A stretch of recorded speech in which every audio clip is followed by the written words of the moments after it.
Welcome to సమస్య ఇక్కడ పరిష్కారం ఇక్కడ కార్యక్రమానికి. ఇప్పుడు మనము ఆదిపట్లలోని బొంగళూరు గేట్ కాడ ఉన్నాము. ఇక్కడ లోపల కిలోమీటర్ నుంచి ఒక లోపలికి ఉందండి. రాత్రిపూట ఇక్కడ బియ్యం దందా యథేచ్ఛగా జరుగుతుంది. ఇక్కడ మాఫియాలు కాదు, డాన్లు వీళ్ళు. మొత్తం చుట్టుపక్కల ఉన్న బియ్యం, రేషన్ బియ్యం మొత్తం ఇక్కడ సేకరించి షాప్లకించి తీసుకొచ్చి డీలర్లకి ఇంకా రకరకాల వాళ్ళ స్టైల్లో వాళ్ళు పుష్ప సినిమా చూపించినప్పుడు ఆ స్టైల్లో తీసుకొస్తారు. ఈ అడ్డ అందరు తెలుసు, అధికారులకు, సివిల్ సప్లై అధికారులు తెలుసు, ఇక మిగతా అందరి పోలీస్ డిపార్ట్మెంట్ అధికారులు తెలుసు, అందరికి తెలుసు. కాకపోతే ఏంటంటే ఎవరు పట్టుకోరు. వీళ్ళు ఏమంటారు అంటే ఓపెన్ ఛాలెంజ్, మీరు పట్టుకోలేరు, మేము అందరికీ అన్ని ఇచ్చేస్తున్నాం, ఎవరికి కావాల్సింటే వాళ్ళకి ఇచ్చేస్తున్నాం, మామూలు మీరు ఏం చేయాలని బహిరంగంగా చెప్తారండి వీళ్ళు. ఇంకోటి ఏంటంటే వీళ్ళది ఈ టైం కాదు, వీళ్ళది మొత్తం నైట్ టైం. అయితే ఈ వీడియో కోసం మనం మార్నింగ్ అవర్స్ రావాల్సి వచ్చింది. మనం రాత్రిపూట తీసిన వీడియోస్ కూడా మన దగ్గరనే అప్లోడ్ చేస్తాం, ఎట్లా సప్లై అవుతుందో ఒక్కసారి చూడండి. మార్నింగ్ అవర్స్ మాత్రం వీళ్ళు చాలా ఇట్లా డీసెంట్గా ఉంటుంది. 15 నుంచి 20 తారీఖు వరకు పడుతుంది. ఈ లొకేషన్కి ఇట్లా ప్రతి ఒక్క సివిల్ సప్లై ఆఫీసర్ తెలుసు. సివిల్ సప్లై ఆఫీసర్లకు కంప్లైంట్ చేసి ఏమంటారు తెలుసా, పోలీసు వాళ్ళకి చెప్పమంటారు.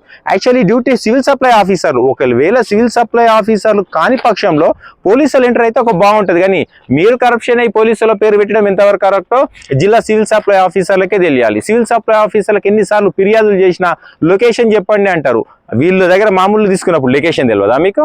వీళ్ళ దగ్గర లంచాలు తీసుకున్నప్పుడు లొకేషన్ తెలియదా? సివిల్ సప్లై ఆఫీస్లో డిటి అంటే డిప్యూటీ తహసీల్దార్, ఈ రేంజ్ వాళ్ళు కూడా మొత్తం civil supply district civil supply ఆఫీసర్లకే యథేచ్ఛగా మామూలు అందుతున్నాయండి.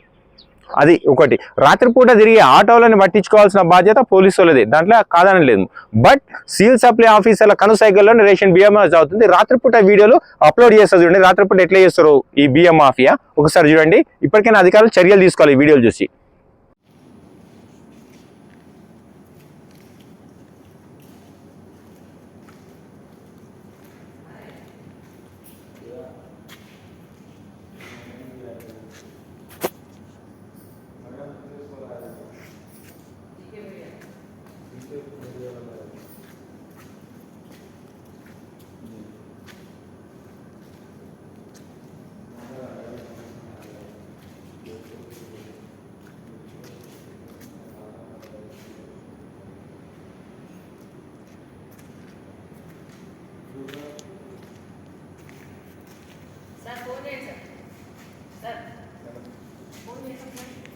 ఎవరికి